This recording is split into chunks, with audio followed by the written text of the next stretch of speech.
इस पंडाल में जब आप आते हैं, आने के बाद अपने मन को परमात्मा से लगाते हैं, श्री शिवाय नमस्तुभ्यम जब आप गुनगुनाते हैं, तब ये नंबर डायल हो जाता है और उस शिव से आपके दिल की बात होना प्रारंभ हो जाती है और बाबा उसे सुनते हैं।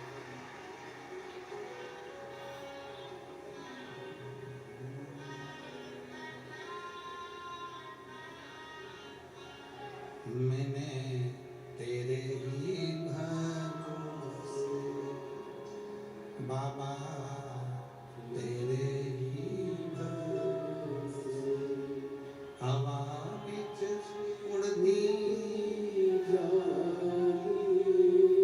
बाबा, तो छड़ी खड़ी भोले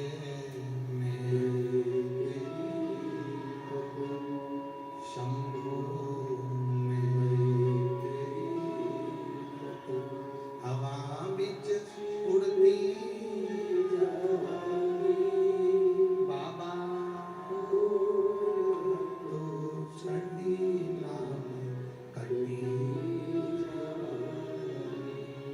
तो अब जिसको भी भगवान से बात करना है, भोलेनाथ जी से बात करना है, शिव जी को अपने मन की बात करना है, तो उसको भुसावल की इस पवित्र कथा के पंडाल में जाना होगा और श्री शिवाय नमस्तुभ्यम कहना होगा और शिव जी से बात। बोल बम का नारा है श्री शिवाय नमस्तुभ्यम।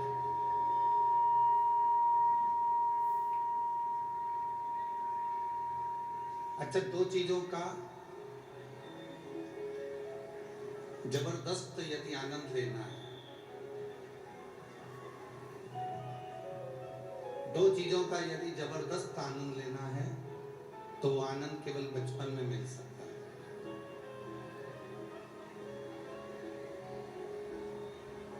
एक है भजन का और दूसरा है भोजन का।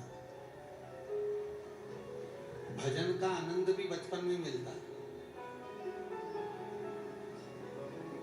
सुंदरकांड का पाठ हो रहा है, बच्चे घर पे कहकर चले गए, मम्मी अभी आ रहा हूं। कहां जा रहा है? सुंदरकांड। कहां जा रहा है? कीर्तन। गजानन महाराज का कीर्तन हो रहा है, धुनी वाले दादाजी का कीर्तन हो रहा है, श्री गुलाबराव जी का कीर्तन हो रहा है।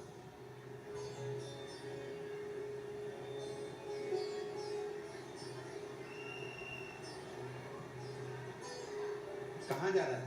बस अभी आ। दो चीजों का आनंद, जबरदस्त आनंद बचपन में मिल सकता है। एक भोजन का आनंद, दूसरा भजन का आनंद।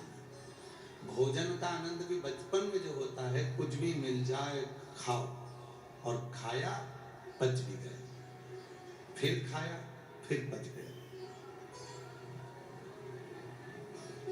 दो चीजों का आनंद बचपन में मिलता है और वो है भजन का आनंद और भोजन का। ये बचपन में नहीं मिलता, ये बचपन में मिलता है।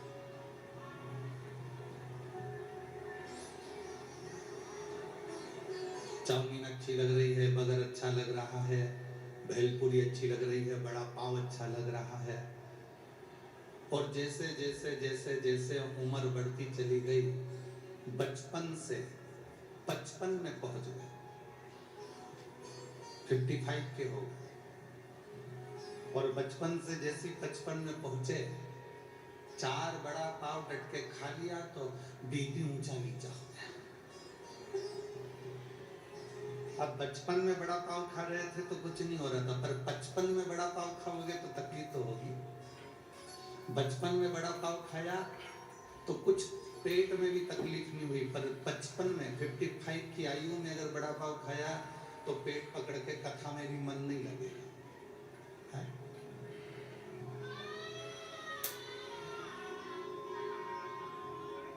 तो भजन का और भोजन का दोनों का आनंद बचपन में दो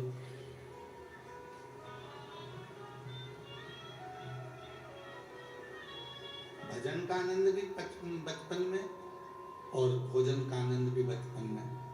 बचपन की जब अवस्था आती है तो भोजन में भी रुचि नहीं रह पाती और भजन में जबरदस्त मजा की जगह जबरदस्ती लगना पड़ता। भगवान से कुछ मांग लूंगा, भगवान कुछ दे देगा।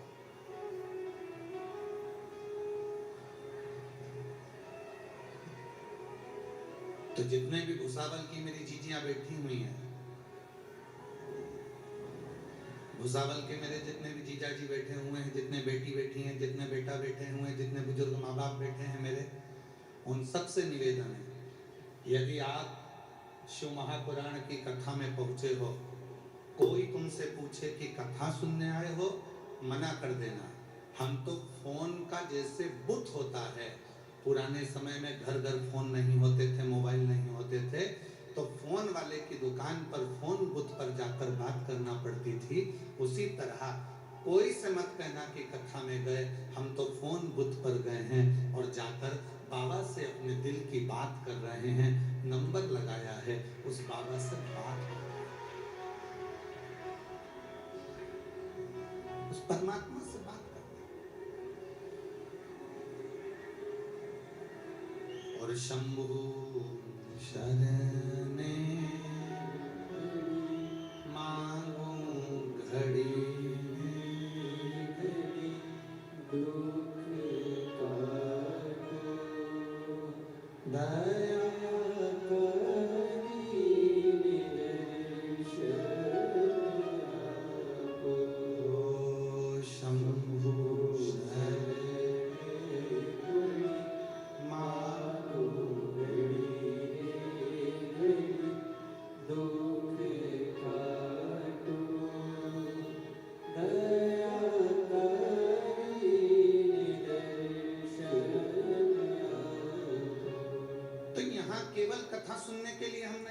दया बाबा से हम बात करने के लिए, अपने पिता से बात करने के लिए।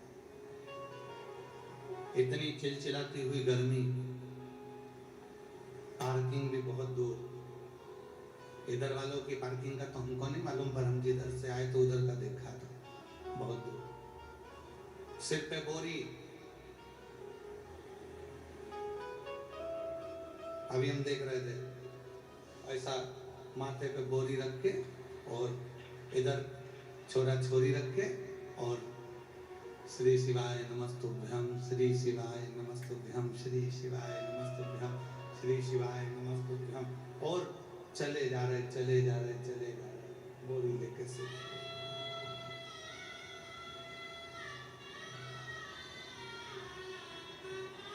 मन में आ भी रहा था कि थोड़ा सा पार्किंग अगर नजदीक में हो जाती तो अच्छा है। फिर मन में आया, भोले बाबा मुझे मालूम है तू पैदल क्यों चला रहा है, जरूर इसके तन के जितने भी पाप कर्म होंगे पैदल चला चला कर पसीने में सब निकाल देगा, तब पवित्र कर कर शिव पुराण की कथा।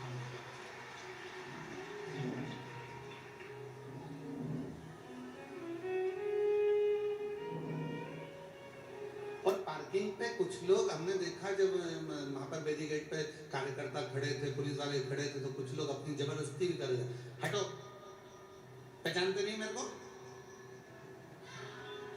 वो उनकी भाषा में बोल रहे थे, मराठी भाषा में, हमको इतना ध्यान नहीं आता। तो कुछ भाषा समझ में आ जाती है पर पूरी नहीं आती। हटो, तुम हमें पहचानते नहीं हो। उनको देखकर भी आनंद आ रहा था कि बताओ, जरा सी पहचान पार्किंग से अंदर लेकर आ जाती है, तो भोलेनाथ जी से थोड़ी सी पहचान हो जाए तो वैकुंठ का दरवाजा भी अंदर प्रवेश कर, थोड़ी सी।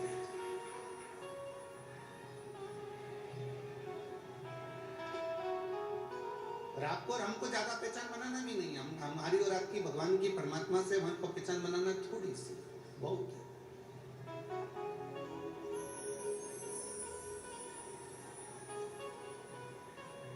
और वो थोड़ी सी पहचान जब हमें, और देखो पहचान की तो बात है, थोड़ी सी पहचान तुम्हारी हुई, थोड़ी सी जान पहचान तुम्हारी हुई तो तुम आगे आके बैठ गए। थोड़ी सी जान पहचान। और उसी तरह यदि मेरे भोले बाबा से जान पहचान हो जाती तो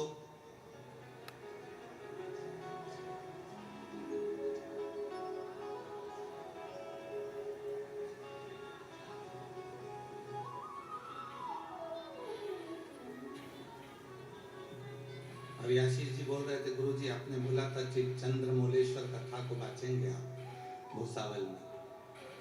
तो जैसे आशीष जी ने बोला तो हमारे स्मरण में आया कि भगवान शंकर ने चंद्रमा अपने मस्तक पर क्यों धारण किया।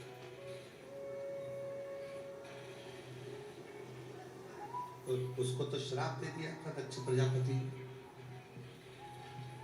कितना दुर्बल हो चुका था। सबसे दुबला चंद्रमा, सबसे क्षीण चंद्रमा, सबसे दुबला चंद्रमा, सबसे पतला चंद्रमा दूज का होता है। जो द्विज का चंद्रमा होता है वो एकदम पतला सा, एकदम दुबला सा होता है, एकदम। क्यों? शिव महापुराण की कथा कहती है कि चंद्रमा को रोग लग गया था।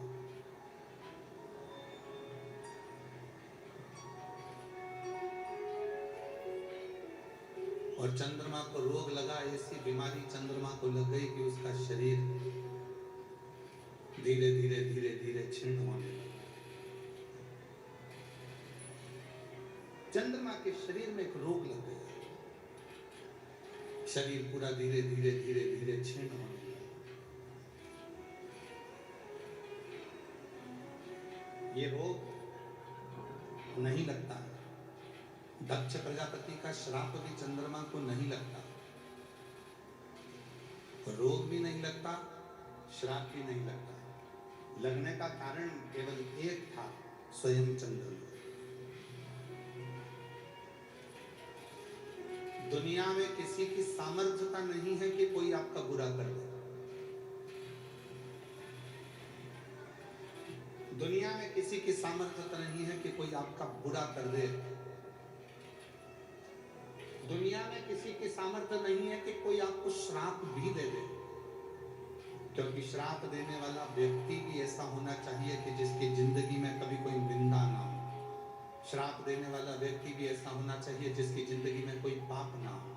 श्राप देने वाला व्यक्ति भी ऐसा होना चाहिए जिसकी जिंदगी में उसने कभी किसी का दिल ना दुखाया। श्राप देने वाला व्यक्ति भी ऐसा होना चाहिए जिसने अपनी जिंदगी में कभी किसी के लिए आड़ा टेढ़ा ना कहा हो। श्राप देने वाला व्यक्ति भी अपनी जिंदगी में ऐसा होना चाहिए जिसने जीवन में किसी का दिल ना दुखाया। श्राप देने वाला व्यक्ति भी ऐसा होना चाहिए जिसके एक एक रोम से 3.5 करोड़ रोम में से केवल भगवान का नाम निरंतर निकल रहा हो। ना भूख लगे, ना प्यास लगे, ना कहीं जाना, ना कहीं आना, ना अपने भवन से निकलना, ना कहीं भवन से बाहर जाना, केवल भजन, केवल भजन, केवल भजन में डूबा रहे, तो उसका श्राप लग सकता। पर आज का व्यक्ति कहे मैं तुझे श्राप दे दूंगा तो कितना हो दे दे, ला कोई दिक्कत नहीं है, उसमें कोई टेंशन नहीं चाहिए।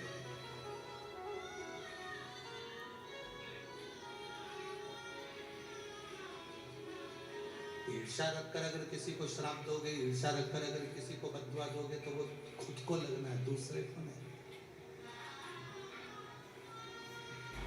किसी की सामर्थ्यता नहीं है कि कोई तुम्हारा बुरा कर दे। बुरा कौन करता है? अपन स्वयं। कई माताएं ऐसी हैं, कई भाई ऐसे हैं, कई जीजी ऐसी हैं, कई जीजा ऐसे हैं, कई बेटियां ऐसी हैं, कई बेटा ऐसे हैं। एग्जाम देने जा रहे हैं तो भी मन में सोच रहे हैं मुझे लगता है कि मेरा ये वाला पेपर बिगड़ेगा। तुमने जब मन में विचार कर लिया कि मेरा ये वाला पेपर बिगड़ेगा तो वो पेपर बिगड़ कर रहेगा। और तुमने सोच लिया कि मुझे कुछ भी नहीं आता तो भी मेरा पेपर भोलेनाथ की कृपा से मैंने जो याद किया है वो आएगा और सफल होऊंगा तो सफल हो, सफलता मिलेगी। और उसका फल ये केवल हम व्यासपीठ से बोले तो बात दूसरी। यहाँ एक पत्र आया, एक पत्र आया, उस पत्र में ये बात लिखी। और जिस किसी का भी ये पत्र है, पहला पत्र आपको नमन करता हूँ भूसावल की पवित्र व्यासपीठ से। सबसे पहला पत्र है,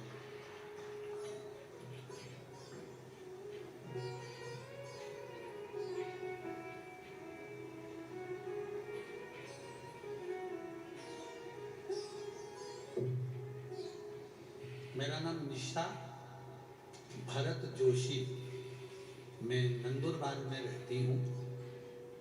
कहीं बैठी हूँ, नंदुरबार से आई। मेरा नाम है निशा भरत जोशी, मैं नंदुरबार में रहती हूँ। कहीं बैठी हूँ तो हाथ हिला सकती हैं। नंदुरबार से आई हैं। अच्छा, बाजू वाले पंडाल में, ठीक है, आ जाइए। अच्छा, ठीक है, आ जाओ। मेरा नाम निशा भरत जोशी है, मैं नंदुरबार में रहती हूँ। मेरी शादी को 11 साल हो गए थे, संतान का सुख नहीं हुआ। जब संतान नहीं हुई, डॉक्टरों का इलाज करवाया। आखिरी में डॉक्टरों ने कह दिया कि तुम जिंदगी में कभी मां नहीं बन सकती,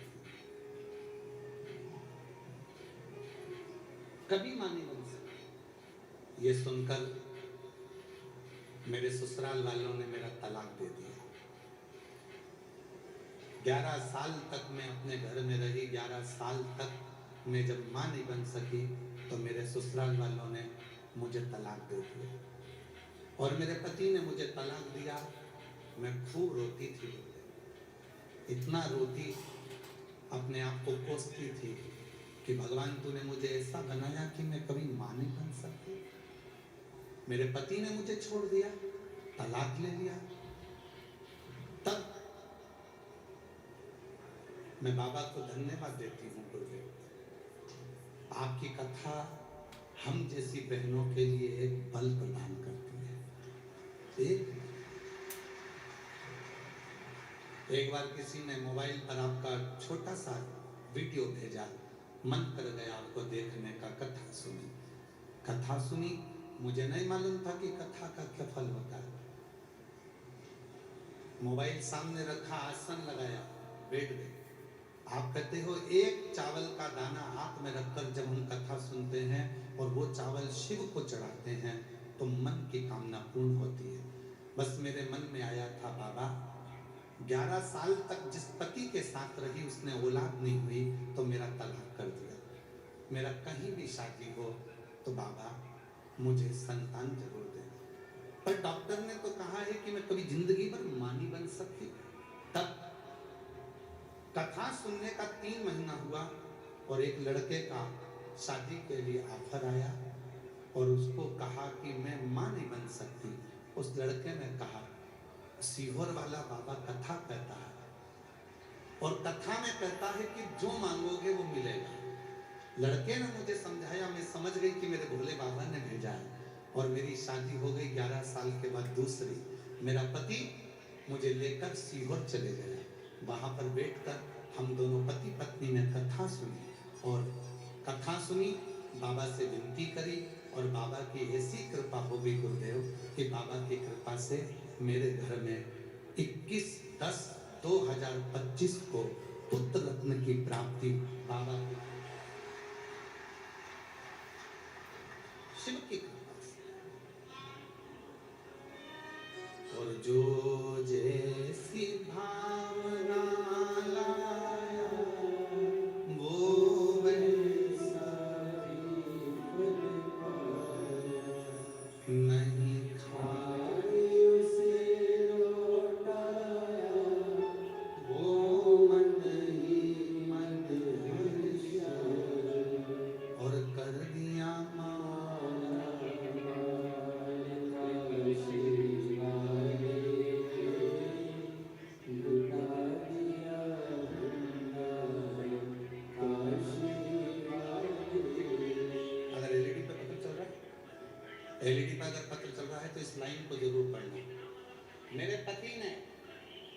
मुझसे कहा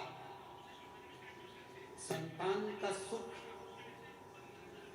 ऐसा नहीं है कि नहीं मिलेगा। मेरे पति ने मुझे दिलासा दिया कि ऐसा कुछ भी नहीं होगा, बाबा सबकी सुनता है, हमारी भी सुनेगा। और बाबा ने आखिरी में संतान का सुख।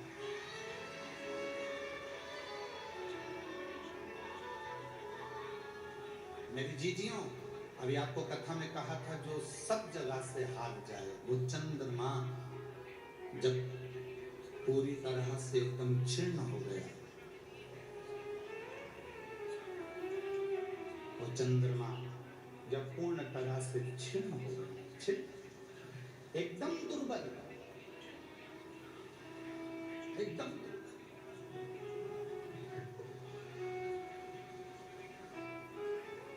द्विज का जो चंद्रमा होता है दूज का, और वो द्विज का चंद्रमा इतना दुर्बल हो जाता है, इतना दुर्बल हो जाता है कि उसमें कोई बल नहीं रहता, कोई।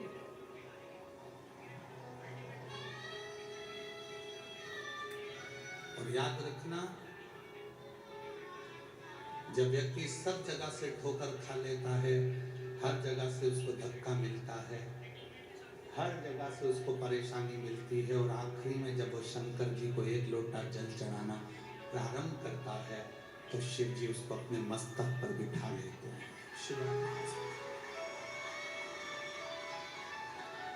बोल चंद्रशेखर महादेव की, तापती माता की, चंद्रमौलेश्वर, चंद्रशेखर,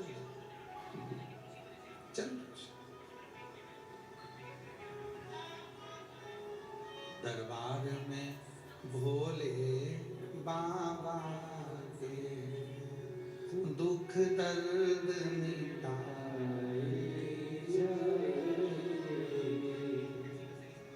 दुनिया के सताए लोग,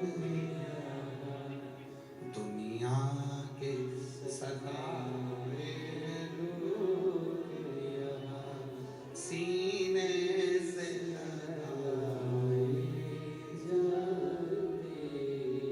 सीने से लगाए, जो दुनिया में ठोकर पड़ी हो, अपशब्द कह दिया हो, ताना दे दिया हो, गाली दे दी हो, आड़ा टेढ़ा कह दिया हो, खूब ठोकर पड़ गई हो, दुनिया ने कह दिया कि तुम किसी काम के नहीं, तब याद रखना, कहीं मत जाना, देव अधिदेव महादेव की शरणागति में जाना, भगवान शंकर के पास जाना, एक लोटा जल चढ़ाना, और दिल से श्री शिवाय नमस्तुभ्यं कहकर पुकारना। वो शिव तुम्हें हृदय से लगा लेगा, अपने गोदी में बिठा लेगा। वो शिव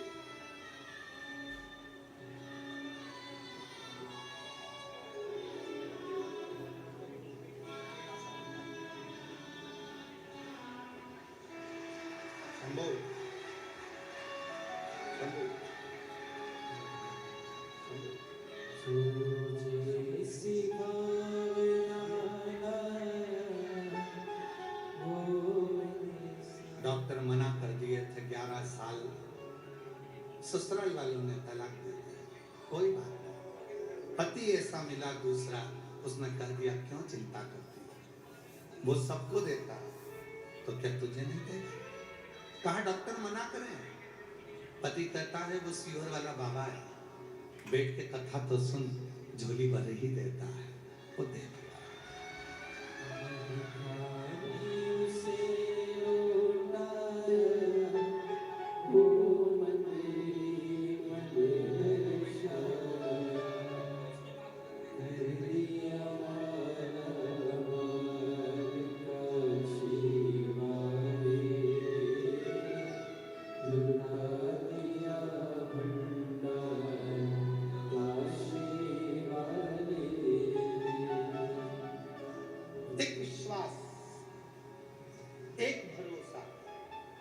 एक दृढ़ता आपके भीतर है।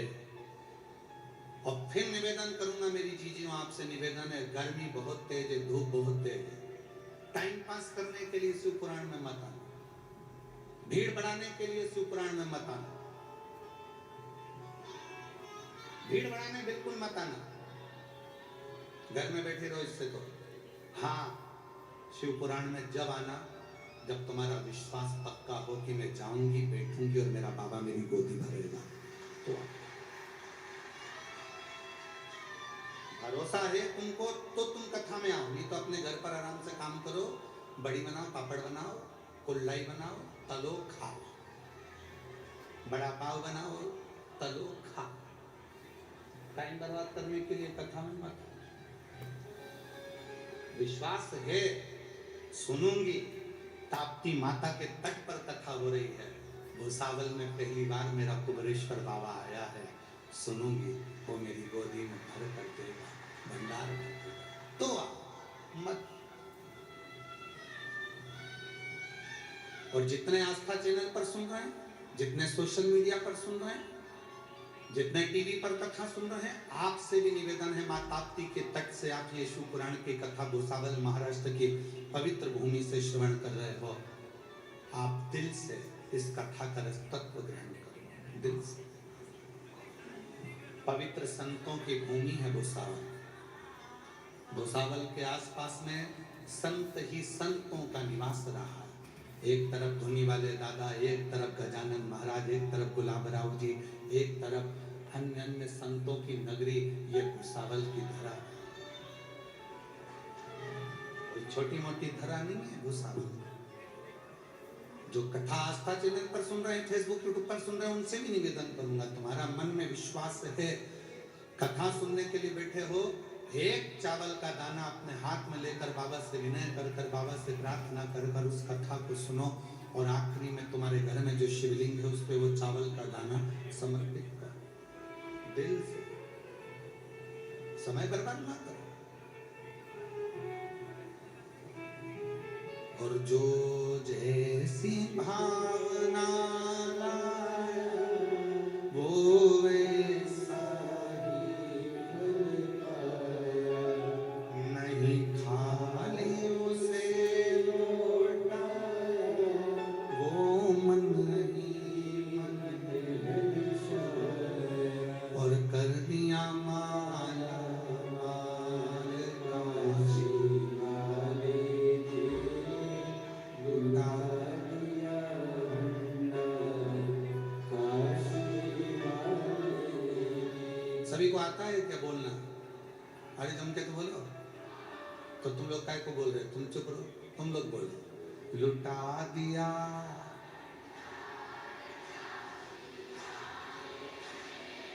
कर दिया,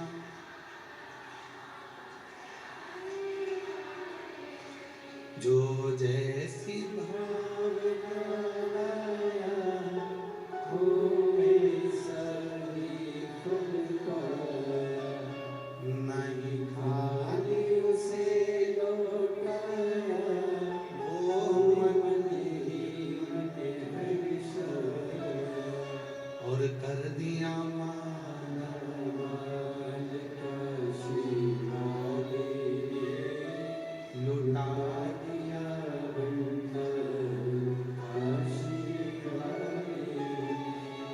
बुलाया उसने, आप कथा में नहीं आए, उसने बुलाया। कितने लोग बैठे हैं जिनके घर पर कोई पत्रिका देने गया था कथा की? जम के बोलो, तुम्हारे यहाँ कोई पत्रिका देने गया कथा की? जम, आवाज नहीं है। नहीं। पीले चावल देने कोई गया? नहीं। बोलने गया? नहीं। तो तुम्हें कथा में किसने बुलाया? किसी ने नहीं। तुम्हें कथा में बुलाया है तुम्हारे पिता ने, तुम्हारे बाबुल ने, तुम्हारे बाबा ने। अब जब उसने बुलाया है तो देने वाला भी कौन है? बिठाने वाला कौन है? सुनाने वाला कौन है? किसी की सामर्थ्यता नहीं है कोई तुमको सुना।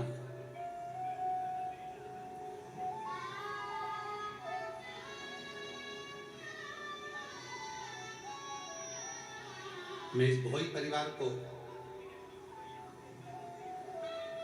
श्री रतन जी को, पुष्पा जी को, श्री विजय रतन जी को, विजय जी को, अजय जी को, इन सबको बहुत बहुत साधुवाद देता हूँ। कम से कम आपके माध्यम से कितने सारे शिव भक्त इस पवित्र कथा को सुना।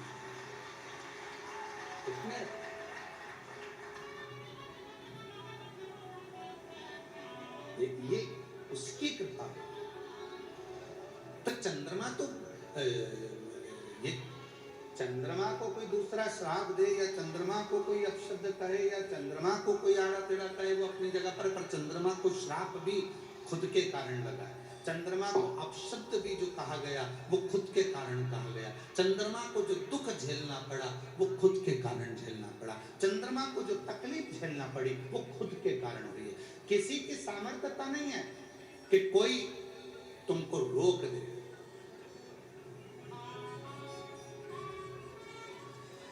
किसी की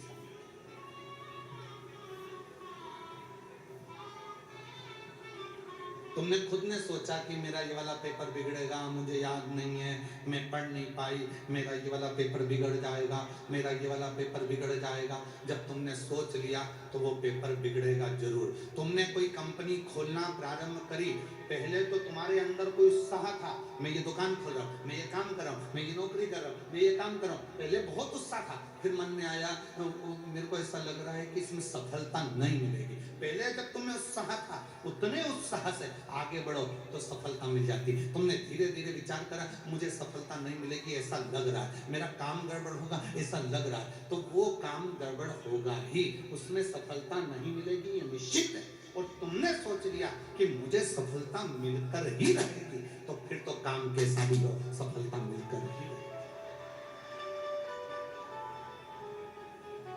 सफलता मिलकर, ये कोई दूसरा नहीं करता, अपना मन, अपनी इंद्रियां, अपने के। हमेशा अच्छा सोचो। कथा सुनने के लिए आए, अच्छा सोचो। कथा सुनने आई हूं, मैं जो मांगूंगी वो मुझे मिलेगा। पड़ोसन पूछ रही है क्यों कथा में जा रही है? हाँ, क्या मिलेगा कथा में? तुझे नहीं मालूम, 3 महीने बाद बताऊंगी कि मैंने भूसावल में कथा सुनी थी और ये मांगा था और मेरे बाबा ने ये दिया। अभी नहीं बताऊंगी, 3 महीने। एक व्यक्ति ने एक पत्र लिखा है,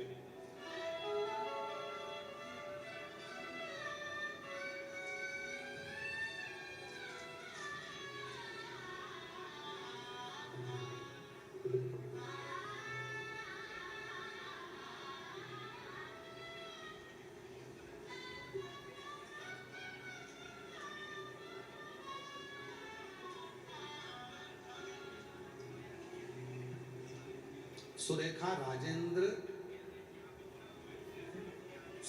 राजेंद्र गुंजाल नासिक से आए। मेरा मोबाइल नंबर ये है, नासिक से हैं, कहीं बैठे हों तो हाथ हिला सकते हैं। सुरेखा राजेंद्र गुंजाली लिखा है ना, पढ़ के बताओ जरा टीवी पर। गुंजाल है ना?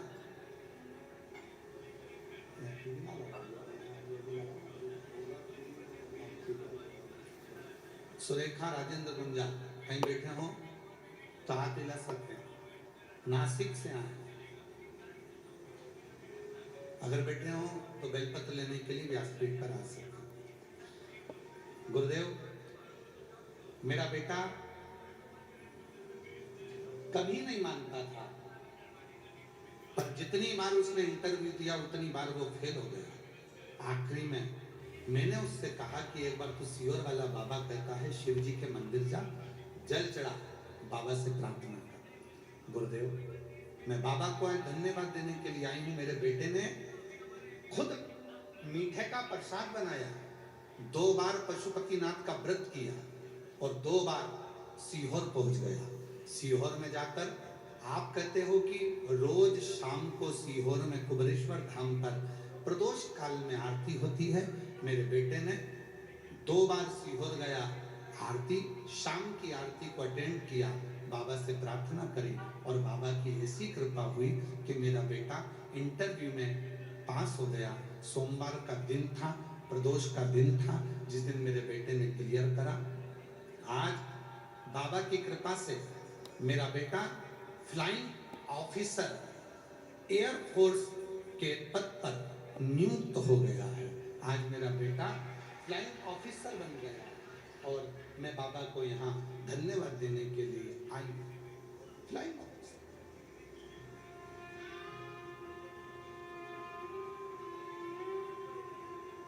मत मानो, पर घर के माता पिता जब बोले, एक विश्वास जब आपके अंदर जागृत हो जाए और विश्वास भरोसा दृढ़ हो जाए, तब शिव देना प्रारंभ कर।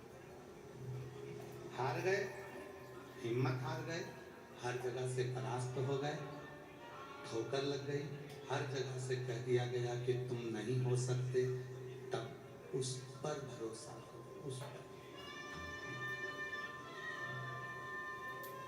उस पर केंद्रित हो।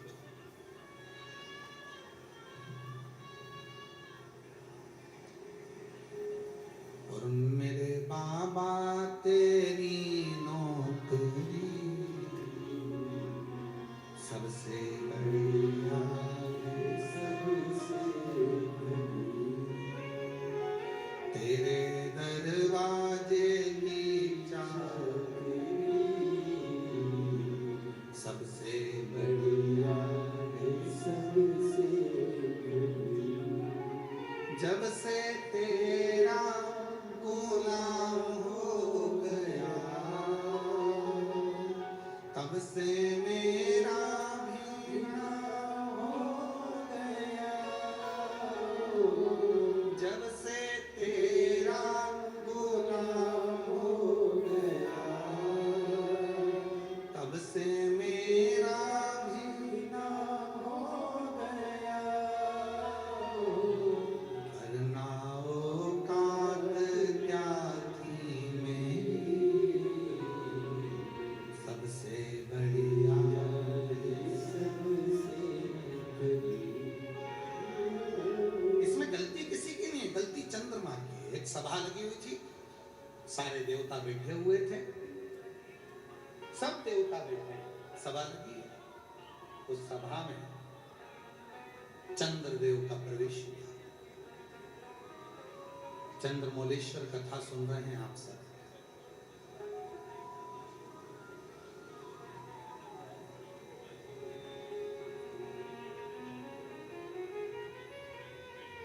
चंद्रमा का प्रवेश हुआ। चंद्रमा के जन्म की तो कथा आती है। एक समुद्र का मंथन होता है तो 14 रत्न में समुद्र मंथन में चंद्रमा प्रकट होते हैं। विष्णु पुराण श्रीमद् भागवत कथा कहती है कि आंत्री ऋषि के नयन अश्रु, अनसुईया जी के प्रेम भाव के अश्रु, दोनों का मिलन होता है तो चंद्रमा प्रकट होता है। दो कथा।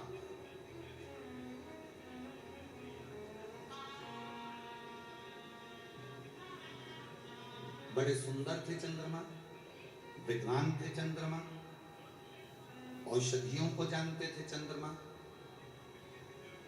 बहुत अच्छी औषधियों को प्रकट कर लेते थे चंद्रमा। तो देवताओं ने उनको ग्रहों का स्वामी बना दिया, ग्रहों का आधिपत्य उनको दे दिया गया। दक्ष प्रजापति की 27 कन्याओं का विवाह चंद्रमा के साथ हो गया।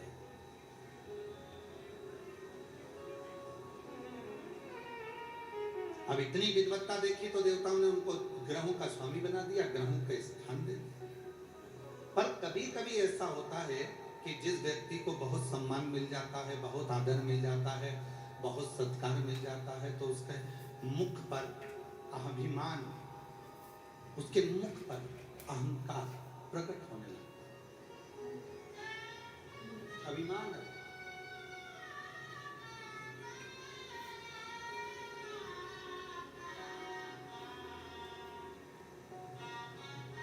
जैसे मदनासुर, सतयुग का एक ऐसा असुर हुआ मदनासुर, जिस मदनासुर ने ब्रह्मा जी से वर प्राप्त करा, भगवान विष्णु से वर प्राप्त करा, सारे वर उसको मिल गए और इतना अभिमान में डूब गया, इतना अभिमान में डूब गया। फिर उसके मन में आया कि मैं देवादिदेव महादेव से कुछ प्राप्त नहीं कर पाया, तो शंकर जी प्राप्त करा। मदनासुर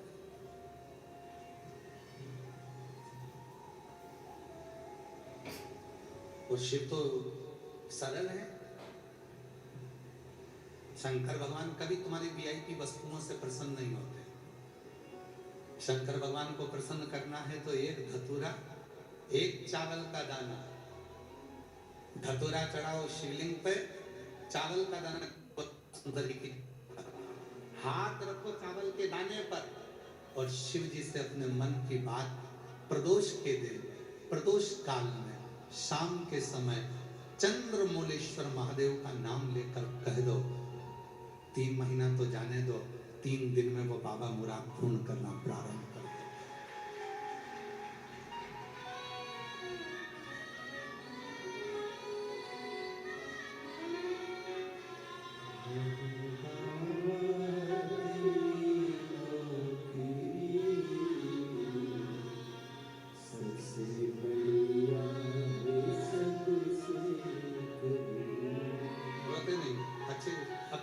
बेटा ऑफिसर बन गया, कैसे? एक बार जोरदार ताली बजाओ। बेटा फ्लाइंग ऑफिसर बना है और बधाई। रोते नहीं, आंसू पोंछ के रहो। अच्छा खुश होते हैं। एक बेटे को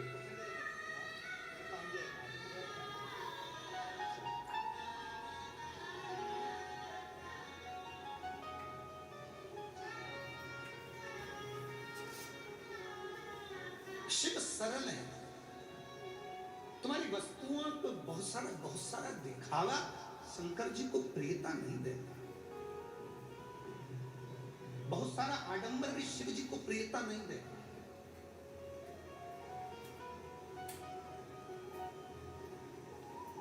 कितनी सुंदर शिव महापुराण में वर्णन किया गया कि भगवान शंकर को बहुत बड़ी बड़ी वस्तुओं से रिझाने का प्रयास मत करो।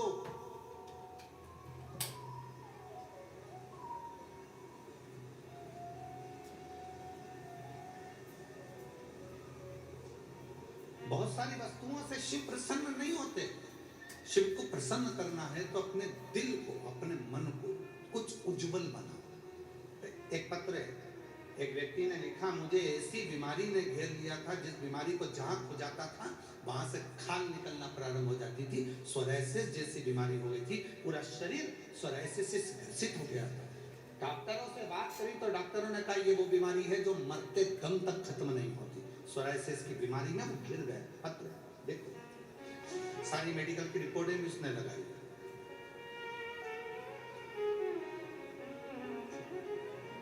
मेरा नाम राजेश गणेश राजवत, मेरा मोबाइल नंबर ये है। मैं वरण गांव रामपेट का निवासी हूँ। कहीं बैठे हो तो हाथ हिला सकते हैं और कहीं बैठे हो तो आ सकते हैं। मेरा नाम राजेश गणेश राजवत, मेरा मोबाइल नंबर ये है। मैं वरण गांव रामपेट का निवासी हूँ। बाबा 5 से 6 सालों से सोरायसिस की बीमारी थी गुरुदेव। शरीर में खुजली, घंटों तक जबरदस्त चमड़ी से रक्त निकलना और पूरी चमड़ी खरोच का निकालता जाता। जितनी चमड़ी निकालता उतनी निकलती जाती। सांप के जैसी चमड़ी निकलती गुरुदेव। ऐसी बीमारी ने घेर लिया। डॉक्टर ने कह दिया कि मरते दम तक ये बीमारी नहीं जाएगी। इसकी कितनी भी दवाई खाओ ये तो बीमारी जाती नहीं।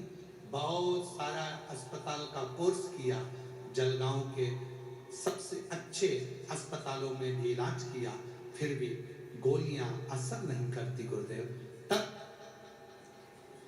किसी ने कहा कि वो सियोर वाला बाबा कथा करता है और वो कहता है कि एक बार यदि पंडाल में बैठकर जो मांगा जाए और पंडाल की मिट्टी को अगर शरीर से लगाया जाए तो उसका फल मिलता है। मैं भी ये सोचकर छत्तीसगढ़ दुर्ग में मेरी दीदी रहती है, जहां मैं कथा सुनने के लिए चले गया और छत्तीसगढ़ दुर्ग में मैंने कथा पंडाल में बैठकर सुनी।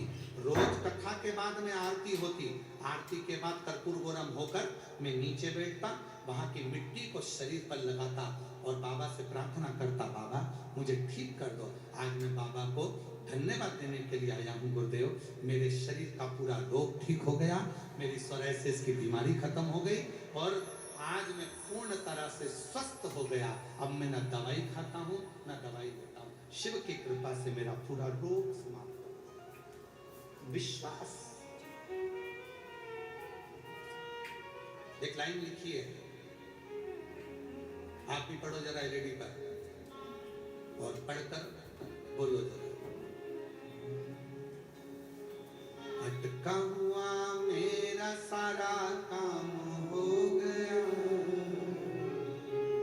अटका हुआ मेरा सारा काम हो गया, वो काशी वाला मुझ पे मेहरबान हो गया, वो सीहोर वाला मुझ पे मेहरबान हो गया, अटका हुआ मेरा सारा काम हो गया, अटका हुआ मेरा सारा काम हो गया, काशी वाला मुझ पे मेहरबान हो गया, वो काशी वाला मुझ पे मेहरबान हो गया।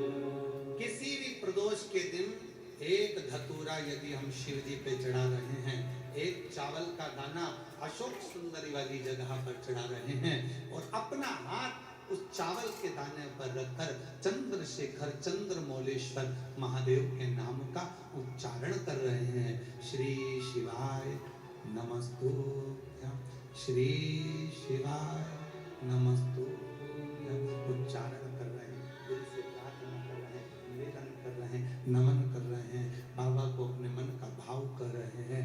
तो वो 3 महीना तो बहुत दूर है, मेरे बाबा ने अगर कृपा करी तो 3 महीने में मेरा बाबा करुणा करना, दया करना प्रारंभ कर दिया। चंद्रशेखर चंद्रमौलेश्वर,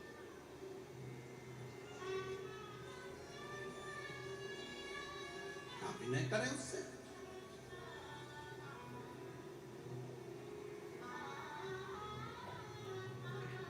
आए हो आप कथा में,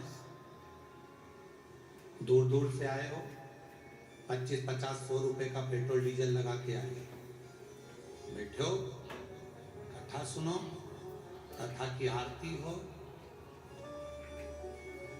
प्रणाम करना, रथ को अपने मस्तक से लगाना, विनय करना। बाबा बहुत दुखी है, मेरे कालाधिपति महाकाल,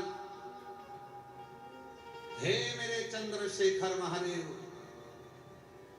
हे मेरे सोमनाथ, हे मेरे मल्लिकार्जुन, बहुत दुखी।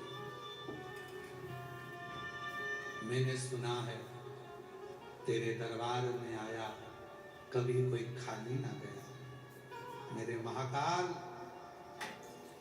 दुनिया के दुख को हरने वाले मेरे दुखड़े को भी दूर कर दे, मुझे तेरी कृपा की दृष्टि कर दे, कृपा की दृष्टि, कृपा की दृष्टि।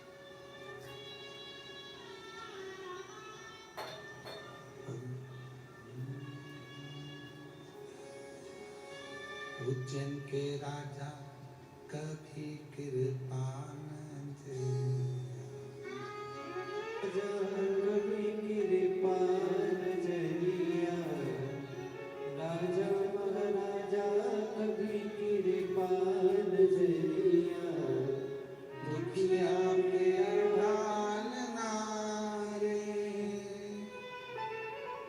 उज्जैन के राजा कभी कृपा न जरिया, मारा महाराजा कभी कृपा न जरिया, दुखिया पे डालना रे।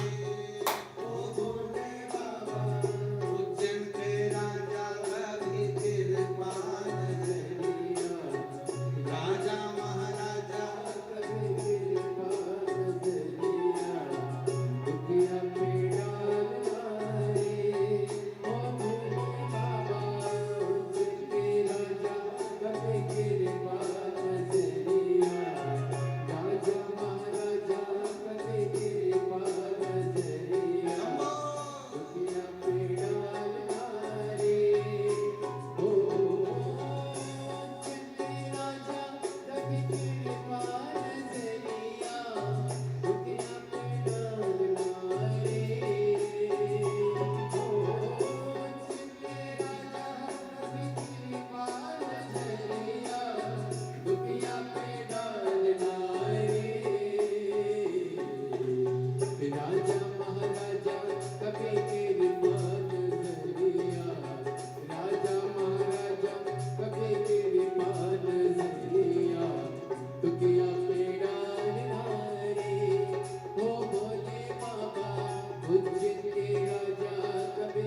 10 सेकंड करते हैं और म्यूजिशियन जितना है वो काटते हैं। दीनानाथ की भी आवाज नहीं आ रही उसको। तीनों गाने वाले के बाद थोड़ा थोड़ा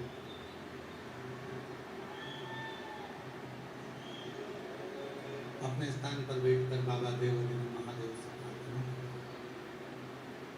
विनय करें, निवेदन करें, विनती करें। जहाँ जगह मिले वहाँ बैठकर बाबा को अपने मन का भाव करिए, प्रार्थना करिए, विनय करें।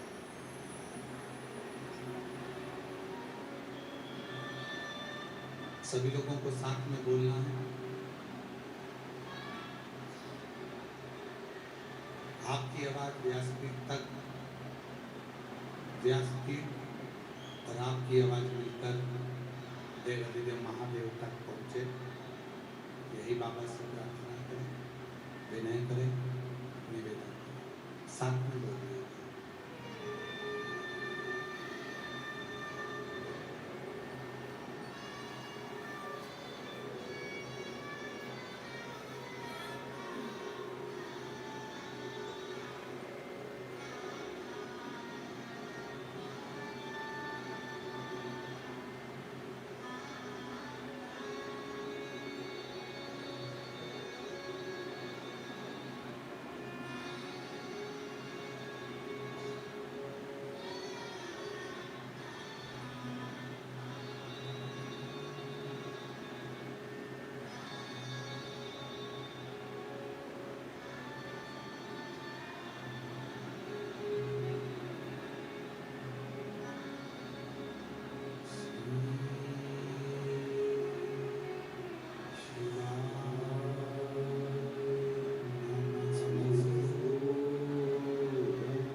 तो गणधानी कृपालदर्शी कैलाश विनाशी भगवान शंकर की पवित्र कथा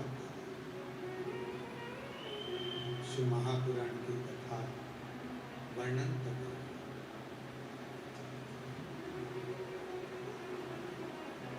एक मदनासुर सारे देवताओं की उसने साधना करी, तप करा,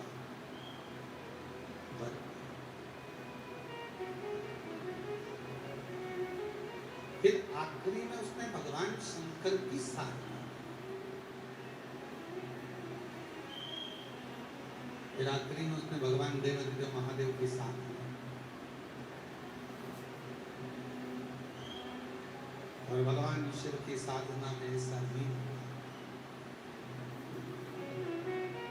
अब शिव तो शिव है, भगवान उगड़दानी तो आपके बहुत सारे दिखावे से तो कभी प्रसन्न होता है।